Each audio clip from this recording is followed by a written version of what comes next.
An idea of implementation AI to our development process instead of replacing us is to give them a specific workflow how you can work, and for example a skill chain that can help you build reliable ideas with your business process and with your AI and how they can implement it. So for working with AI, currently there are a lot of different perspectives, different rules, ideas, etc. And we're all discovering them right now. For example, me, I do not know all of them, and I'm trying to understand as much as it's possible right now, because that's a tool that help us to create our business features faster. Moreover, help us to do things that we have been taking to the shelf for a long time. There is a small application that you can check in the descriptions below with some ideas of that, or just say, hey, please tell me everything what is happening here, and maybe I'll understand something what I didn't know before. But that's my idea and my practice, what I discovered by working with AI and changing quite hugely the project where I have been contributing on. So one of the things that I wanted to mention on that you need to give AI as more evidence, as more information as possible, but without prompting big, but going to the OpenSpec workflow. So an idea of OpenSpec workflow is that you're given a one task and it's trying to ask you what it looks like, how it should be looking, because a lot of the things that AI is doing, they're trying to understand how it will be most logically for themselves based on the information that was gathered from the internet. That also can work sometimes, but mostly this idea that, oh, my code has been cracked because of the specific change that AI has been done. That's because you didn't give them evidence. So OpenSpec Workflow can help you with that. Moreover, saving specs, saving documentation helps you to understand and evaluate the result of AI later. For example, you can create a workflow, go with idea, specify behavior, inspect the repository, etc. You need to understand how AI was working on, what was its result, what has been changed, because it will help you to make a couple of things. When your project is making bigger, it's quite hard to analyze or document it.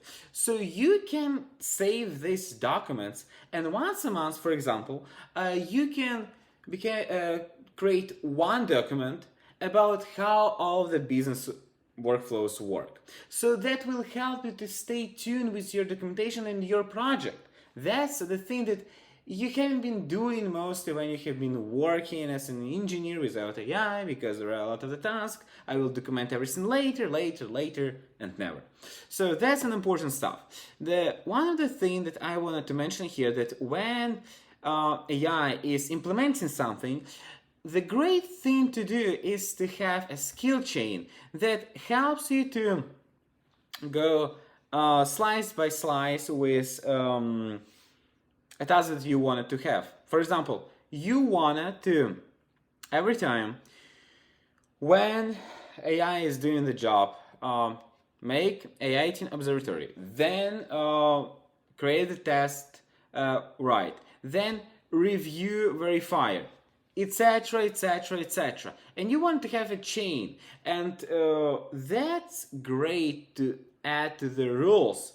By my perspective, we have a team where a lot of the people are contributing, and some of them new tools, some of them not, some of them using that, some not, but all of them you're using AI.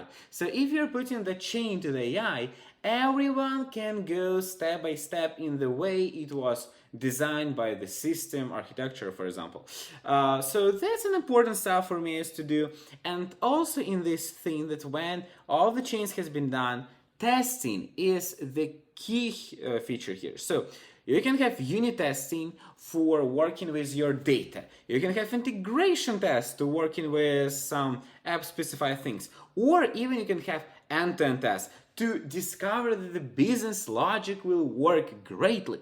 That's important stuff. Testing, because when you're working without creating the test, AI can change something and then it will fail somewhere else. And that was a problem not only with AI, but even with us engineers, of course. We have been changing something and it was failed in another place. So A/B test is crucial here, but with AI it helps us to do that easier. But here's the thing, that if AI can make unit and integration tests for end-to-end tests, it's basically better, as for me, to give it business logic how the change should work and implement it, check it, and then go further. Because AI can sometimes change the code and change the test for that, so it will fully pass all tests. But that's not a job. The thing is to help us understand that the business is stable, not that it's just change the test in the way it wants to. No, it should work stably.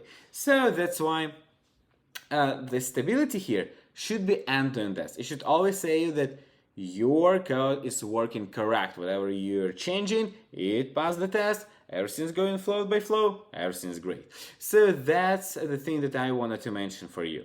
Also, try to have the documentation also for engineers to understand what should be going on the which stage. And I specifically see that a lot of the people first have been using Claude. A lot of them are changing to the codecs. A lot of them right now using the mix of them, GitHub Copilot, Cursor, etc., etc. So what I think that everything will be going to the agent-driven skills. So everything will be written on the agents, and all of them will have fallback. For example, CloudMD will have fallback to agents on the documentation. That's how I see that. But I think that mostly new changes in Claude, Codex, and other models will instantly check agents MD. And in general, right now, we need to be tuned with the changes that are having been in AI, because we can build our productivity based on how AI can help us integrate with the new flows that it's creating. So I think that also you can go with small tasks rather than the big ones, so you can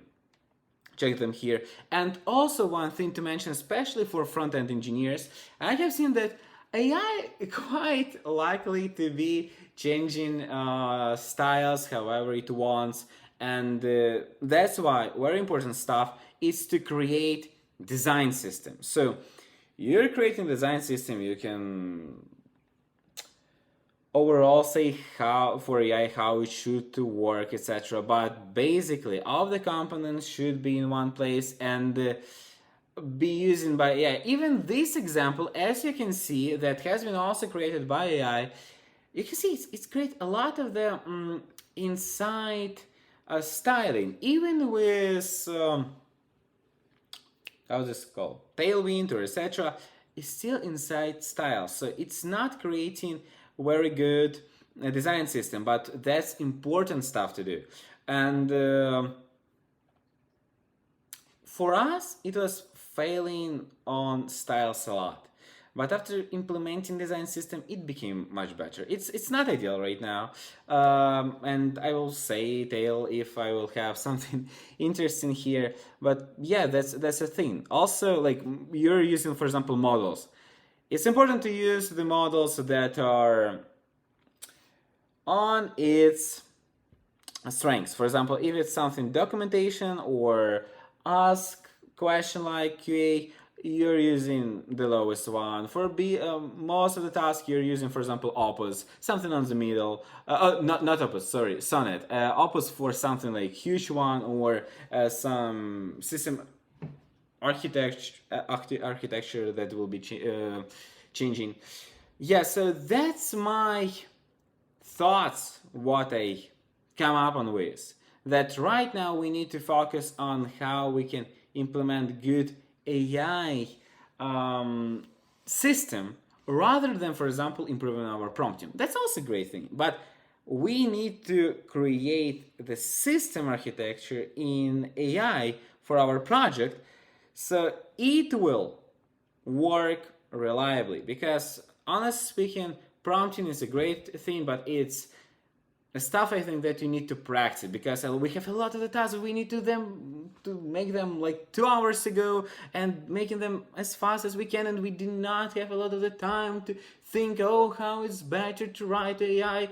But it will create the system, like spend 1 week, a couple of days, even a couple of hours, it will hugely improve our work.